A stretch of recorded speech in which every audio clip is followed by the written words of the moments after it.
ગુજરાતમાં દારૂબંધીના કડક અમલ વચ્ચે સુરત જિલ્લા લોકલ ક્રાઇમ બ્રાન્ચને મોટી સફળતા મળી છે. પલસાણા તાલુકાના અમલસાડી ગામની સીમમાં પસાર થતા Mumbai Delhi national express way number 4 પરથી પોલીસે બાતમીના આધારે એક ટાટા ટ્રકને અટકાવી તેમાંથી વિદેશી દારૂનો જથ્થો ઝડપી પાડ્યો છે.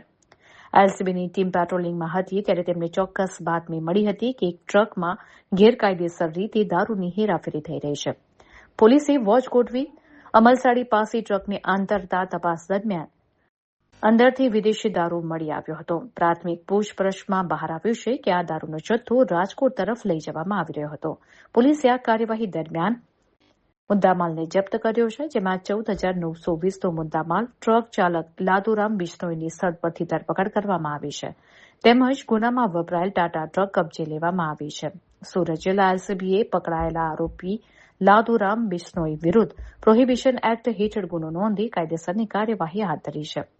આરોપી અને જપ્ત કરાયેલ તમામ મુદ્દામાલ આગળની તપાસ માટે પલસાણા પોલીસ સ્ટેશનને સુપ્રત કરવામાં આવ્યો છે. આ દારૂ ક્યાંથી લાવવામાં આવ્યો હતો અને રાજકોટમાં કોને પહોંચાડવાનો હતો તે દિશામાં પોલીસે તપાસ તેજ કરી છે.